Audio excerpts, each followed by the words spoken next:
Now. On 105.9 FM and streaming worldwide on the WMAL app. O'Connor and Company. It's 7:06. Thanks for tuning in here to O'Connor and Company. It's a good Friday morning in your nation's capital. The day after Independence Day, as we continue to chronicle the historic events revolving around us, which will probably conclude with the removal of Joe Biden as the nominee for president this November, and quite potentially even his resignation from the presidency itself. Every day, this story develops further, and you're going to want to be here, as other news outlets are not going to cover it the way we do, meaning honestly and frankly and the way you would expect. So keep it here always. Thanks for letting us do what we do. Coming up at 8:05, Connor Boyack, creator of the Tuttle Twins, to talk about a new American history book they've got for your kids. And then at 8:35, Christian Toto on whatever summer movies might be trying to break through, since it is the holidays. It's O'Connor and Company with me, Larry O'Connor, and she, Patrice Onwuka. Good morning, Patrice. Good morning. Happy Friday, Larry. Yeah, I'll take it. It is a happy Friday. It's what a weird one, though, because we had a day off yesterday, and then a lot of people are back to work today, but some people are taking today off, too, even though it's not really a holiday. And then tomorrow, I mean, in some respects, tomorrow feels like the end of the weekend, but actually tomorrow's the beginning of the weekend. I don't know what to make of all of this. Well, I think for the next few years, we will have 3-day 4th of July weekends for several years to come. Look at you already looking ahead in the calendar. Well done, you, without any leap years to bother us. Well, listen, a lot of people taking time off, a lot of people enjoying it, but not if you're running for office. And our next guest, Virginia State Senator John McGuire. He is the official Republican nominee for the 5th Congressional District after a pretty tight primary. But you prevailed in the final count. Thanks for joining us here on O'Connor and Company. Hey, good morning, Larry. Good morning, Patrice. Thanks for having me on your show. Yeah, I have to thank the voters of the 5th Congressional District. I have to thank God. I have to thank my wife, Tracy, and big time, I got to thank President Trump. His endorsement definitely put us over the edge.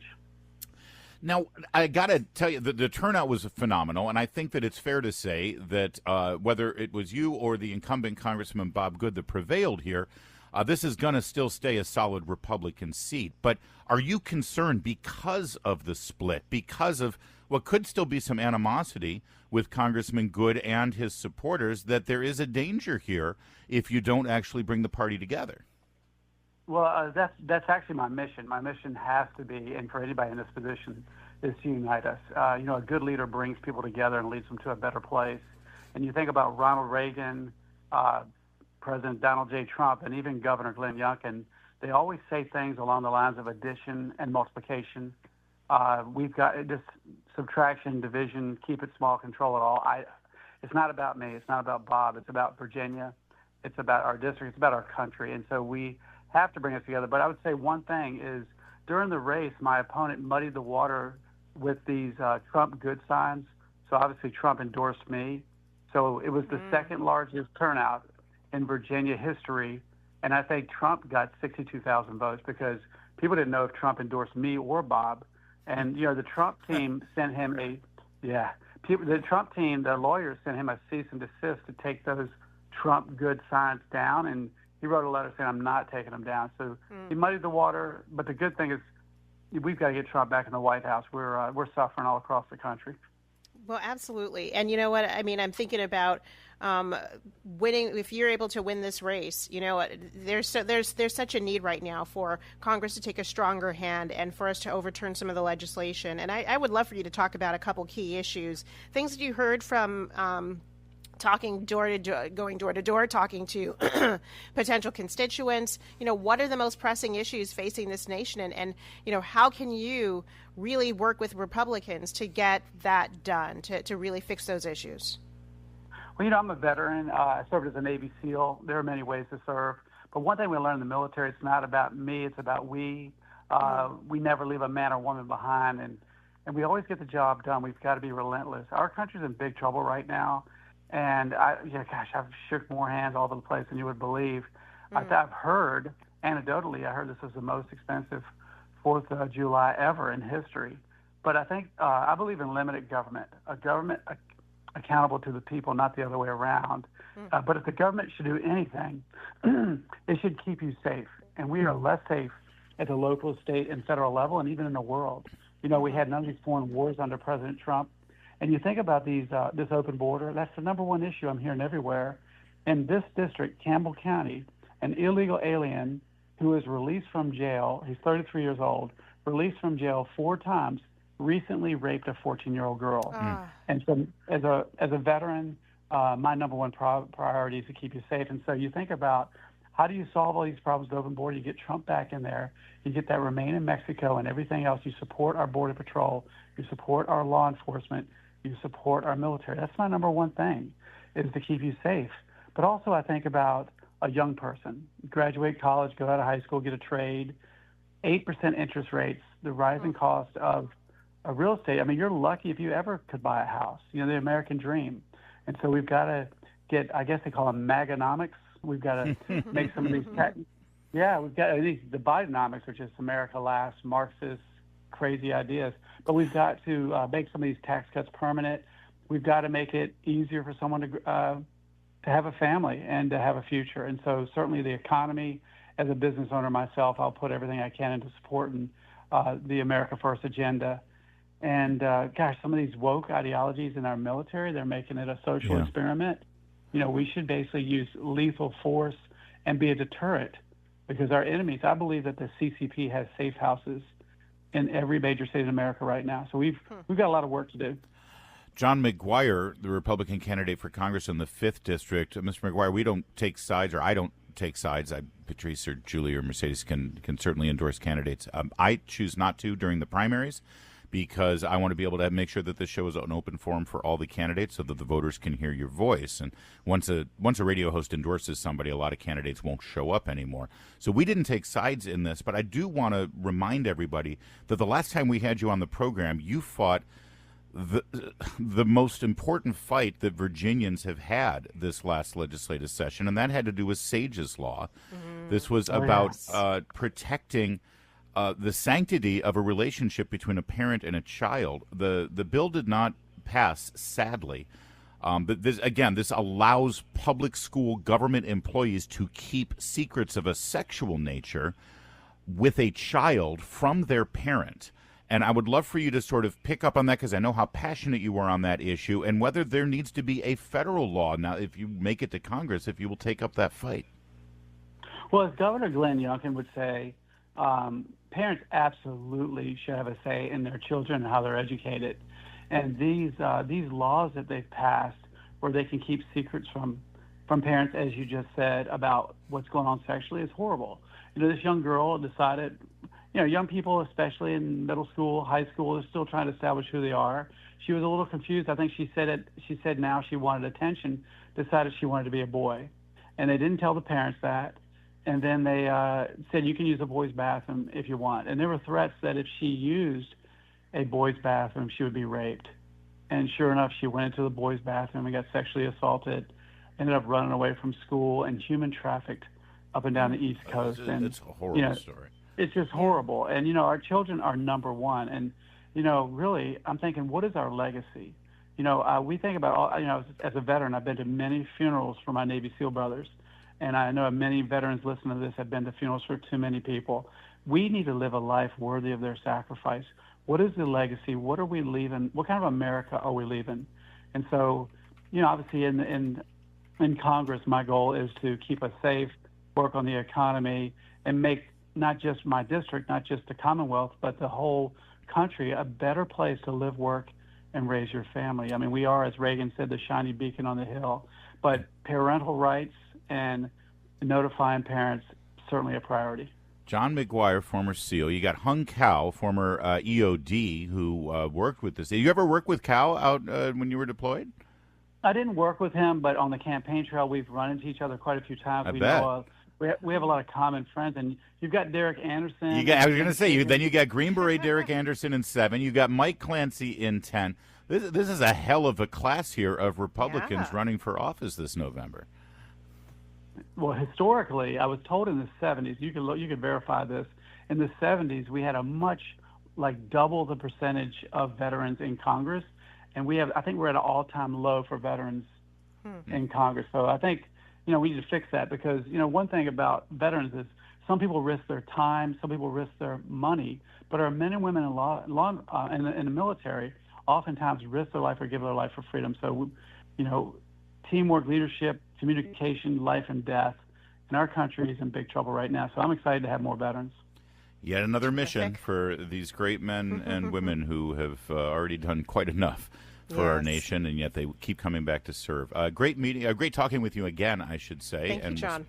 Can't wait to watch how this campaign develops. It seems like a real united front. Yeah, Glenn Youngkin there at the rally. Donald Trump's going to be back in the Commonwealth for some rallies because he's fighting for Virginia, too. This is an exciting time. It is an exciting time. It's a historic time. I'd ask all of your listeners to please tell 10 friends to go vote, and let's lock arms and let's save our country. WMAL. Making sense of the news. Live from the Home Paramount Pest Control Studios. Home Paramount, the leader in pest control since 1939. Finally, the truth behind the headlines. It's the Vince Colonnese Show, weekdays 3 to 6 on WMAL. Yeah, Joy Reid has absolutely lost it these days. I mean, she's never really been anything but unhinged. But oh, boy. Between the Supreme Court decision last week and just the hysteria right now that is gripping the Democrats and their partners in the media, she's going from bad to worse. Let's give you the latest here. Y'all just tell me who the nominee is going to be. Let me know when you guys are finished fighting amongst yourselves who I got to vote for in November to keep Hitler out the White House. That's all I want to know. Who I got to vote for to keep Hitler out the White House. Y'all do your thing. Play in traffic all you want in front of these Republicans, acting a fool in front of these people instead of privately declaring your stuff. But don't text me no more because I'm not taking no more of these texts. Just let me know when you guys are finished figuring it out, Democrats, because I know y'all the freak out people. Go ahead and freak out. Have your conversation, and then let me know who I got to vote for to keep Hitler out the White House. That's it. I'm done. Got to keep Hitler out the White House. Patrice, can I just ask you a question?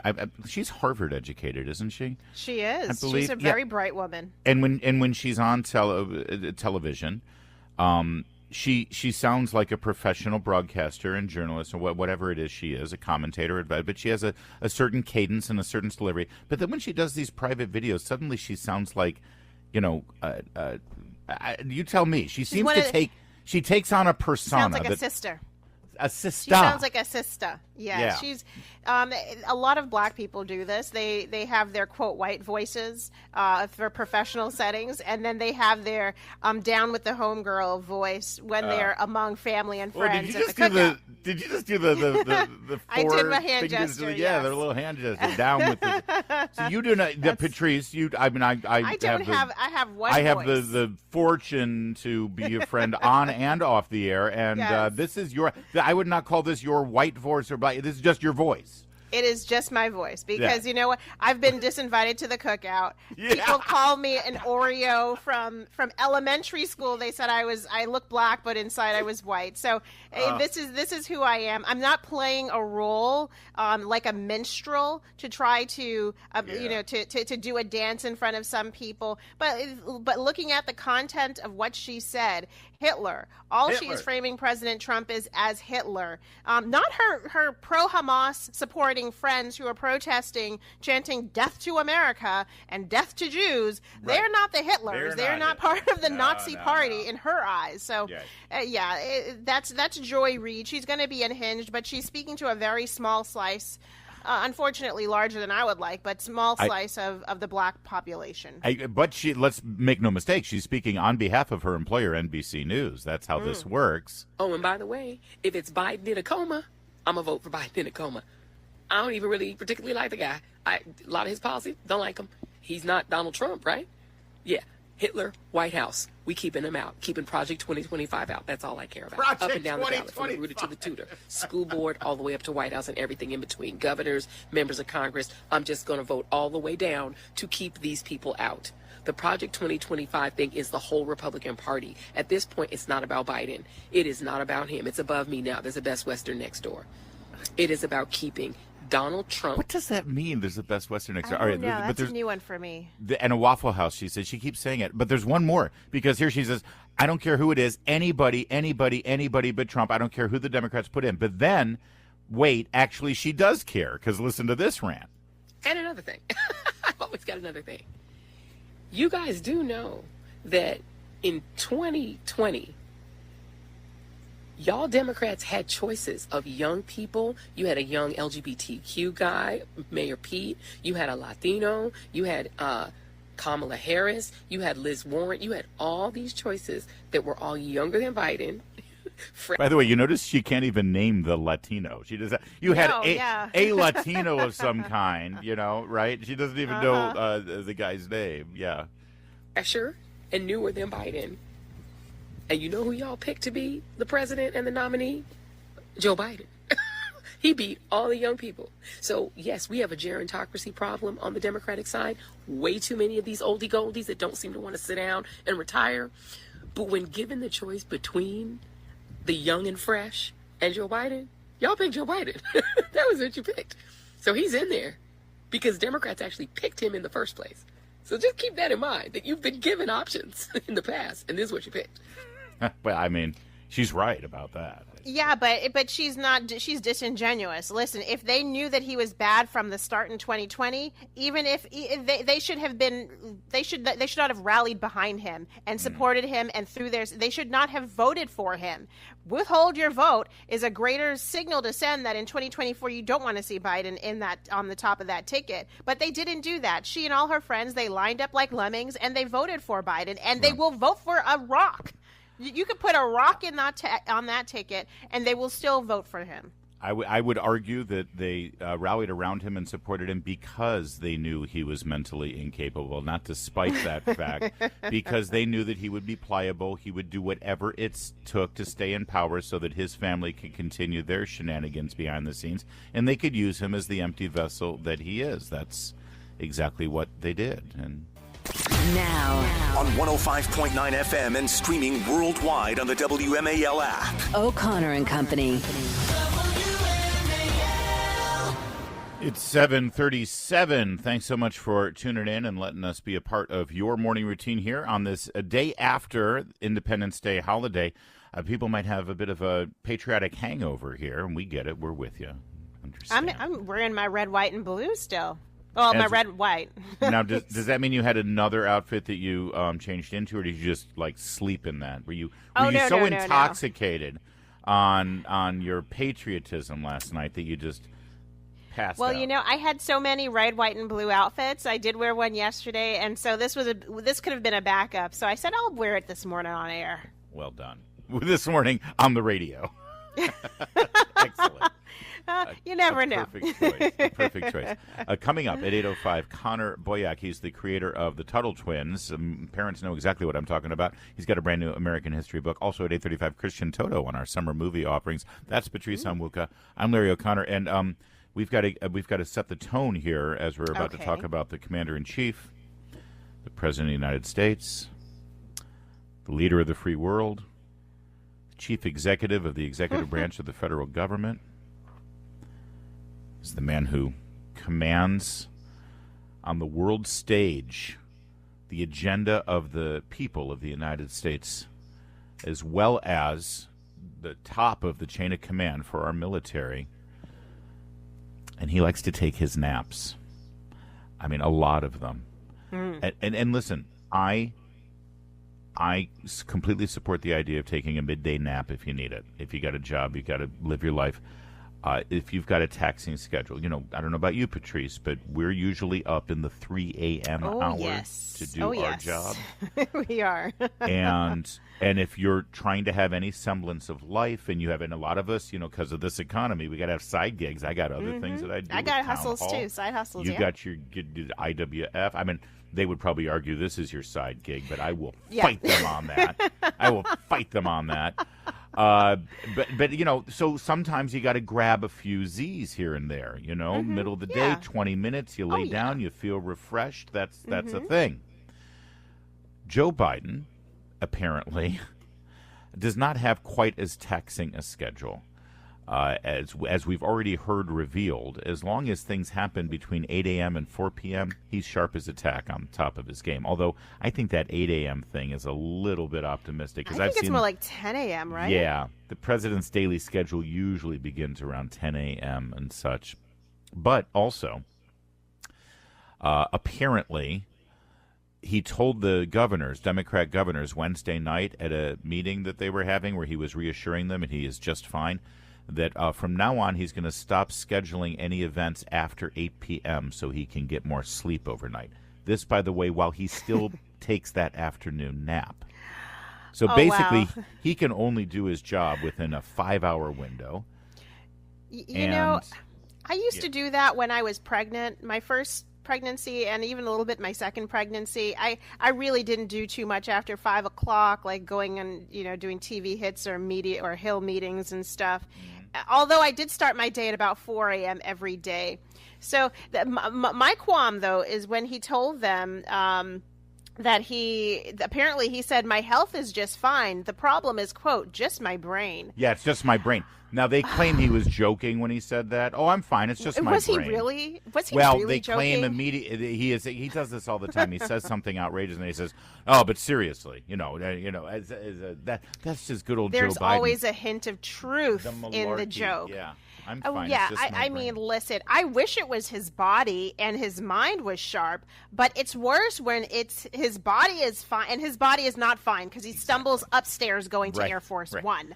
Right. But if his body compared to his mind, that's really where he puts his money, we are definitely in trouble. Yeah, and I want to say, I think I've revealed this before, but in case you don't know, my father right now is suffering from Alzheimer's, and he's in, I wouldn't say advanced stages, but it's pretty steady. It's pretty, and he often makes it, when I talk to him on the phone and I'm talking to him, how you feeling, Dad? He goes, oh, I'm completely healthy. My body's, and which is true, by the way. The man's a tank. He's like, his heart is great. He says, oh, I'm healthy. I'm fine. It's just my brain. It's exactly the same thing my dad says. And you're right. It's a joke, but there's real truth to it. And so but then there were a lot of people raising alarms at this idea. Yeah, you're right. It's 10 a.m. to 4 p.m. is his wheelhouse of hours. And he's now saying he doesn't want to schedule anything after 8 p.m. Kevin Munoz, a spokesman for the Biden campaign, tried to polish this up and make this, equivocate it. Listen to this. President Bush went to bed at 9, and President Obama made dinner at 6:30. Normal presidents try to strike a balance, and so does Joe Biden. Hardly the same rigor as Donald Trump, who spends half his day ranting on Truth Social. By the way, it takes rigor to do that, number one. Number two, let's just give some context. Yes, President Bush went to bed at 9. He was also in the Oval Office at 5 in the morning after a rigorous workout as well. Yes, President Obama made sure that he was there for dinner with his school-aged daughters, but then famously he would be up after dinner reading briefing books in bed and well into the evening. Nobody believes that that's what Joe Biden is doing here. That they try to just, the lies and the cover-ups continue. Their lies. And then they try to make us think that what we are seeing, that we are the one who is crazy. Like, that is what an abusive boyfriend does. Makes you think that you're crazy when you're the one who is sane and they're the ones who are being abusive. And this is what this Kevin Munoz is doing, being abusive towards the American people. Now, listen, let's just get this straight. Remote work is fine. It's great. Balancing your life and important priorities like family, it is great. We do this. But we're not the president of the United States. That's right. And the stakes for us missing a meeting, the stakes for us not being awake when there's a national security issue at 10 p.m. or 9:59 or 8:59, we can miss that and we won't be missed. If the president of the United States is sleeping every night while China is invading Taiwan, while Russia is deciding to take on another country, no, the stakes are not the same. So let's not equivocate whatsoever. That's right. And let's just remind everybody, last night we got a glimpse of what happens to Joe Biden when he does schedule something after 8 p.m. Once again, here he was at the White House for the 4th of July. I've been all over the world with you. I've been in and out of battles anyway. Oh, I'm sorry. That was in the middle of the day. that was during his Yes, best functioning point. hours. Okay, so please spare us all the lies. Save We're us. done with the cover-up. We are. This is a cover-up of monumental historic proportions that years from now, everyone's going to come out and say what they knew. And this is the scandal of our lifetimes. Yes, it that is. The media, along with every high-ranking Democrat in the government, have been lying and covering up the truth about the incapacity of this president. It's 7:45 WMAL. Well, it's the 4th of July weekend, and for those of you who are extending your day off and just sort of getting reset and hoping to go out, you may be doing what a lot of Americans are doing, which is enjoying a staycation instead of a vacation. According to Newsweek, a significant number of Americans have given up on going on vacation this summer because of the high cost of living. This is based on an exclusive Newsweek poll. 44% of respondents to the survey conducted by Redfield and Wilton Strategies for Newsweek said that they won't be traveling anywhere in the next 3 months. Majority of 53% saying they would have gone on vacation had the cost of living been cheaper. It's too expensive to actually go on vacation, Patrice.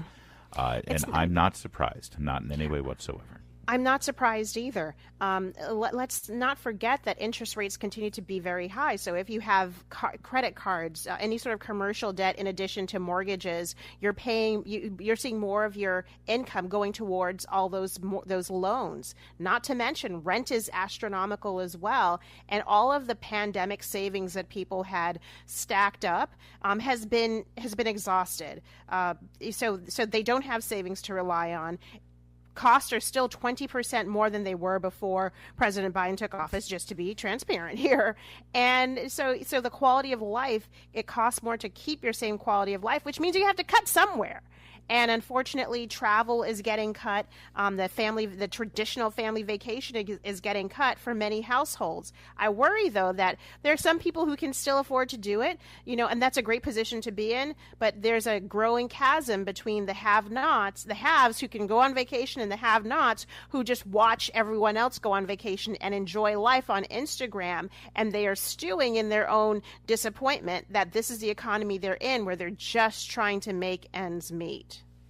Yeah, and listen, I do think it's a good idea to do a staycation now and again. Too many of us live in a place, and we never actually take advantage. I don't know. That's a good point. Oftentimes, the wonderful places around Washington, D.C. and the greater Washington area, from the Chesapeake Bay to West Virginia, Frederick down into all of Northern Virginia and out into Western Virginia.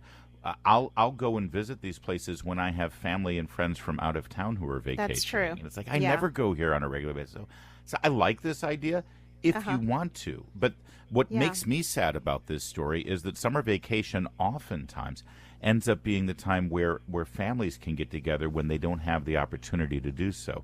Grandparents get to see their grandchildren during summer vacation when school is not in, or aunts and uncles or other extended family that you don't get to visit, and people are foregoing that. The other problem with the staycation is it's just too easy to get into your routine and to sort of get into your same basic daily tasks and things that you do when you're at home. So I've done a staycation before, and I've got a hint for all of you. Treat your house like a hotel. Right? Do not, if you're going to do a staycation, really do it. And because usually when you're like, let's say you spend money for a trip down to Florida or a trip to California or to Hawaii, and you don't want to spend time in your hotel, right? The hotel's just there to sleep. The rest of the time you have scheduled your day from beginning to end, and you're trying to make the most out of it. Do that for your staycation here in Washington, and you'll enjoy it if you're forced to this. But, Patrice, the fact that our presidential campaign is in full swing right now, including very important races in Virginia and in Maryland, and that Americans right now, right here in our area, are having to choose to forego the fun and family bonding of a vacation because of the economy that the Democrats have given us, that should be issue number one this November. It's 7:53.